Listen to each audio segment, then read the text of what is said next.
মোহতরম হাজরিন, তফসিরে কবিরের 27 খণ্ডের 165 পৃষ্ঠার মধ্যে এই আয়াতের মাতাহাতে রহমতুল্লাহ আলামিন সৈয়দুল মুরসালিনের এক হাদিসে পাক রয়েছে, বলেন আলহামদুলিল্লাহ।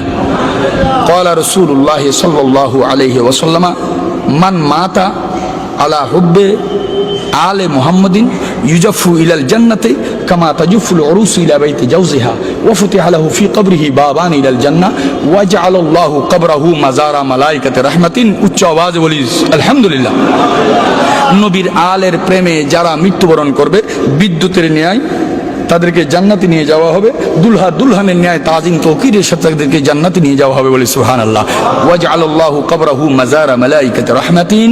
আল্লাহ পাক রব্বুল আলামিনের নির্দেশে 70,000 ফেরেশতা জমিনের মধ্যে নাজিল হবেন এবং ওই নবী ওয়ালার কবর, আলে নবী ওয়ালার কবরকে মাজার বানাবেন, জিয়ারতগাহ, বলি সুবহানাল্লাহ। আশিক রাসূল নবীর আওলাদের প্রেমে যার মৃত্যু হয়, আলের প্রেমে যার মৃত্যু হয়, গম্বুজ করতে হবে না, দালান করতে হবে না। ওয়াজআলাল্লাহু, আল্লাহ করে দেন, কবরাহু, তার কবরকে, কার কবর? যে আলে বাইতের মোহব্বতে ইন্তেকাল করে, বলি সুবহানাল্লাহ।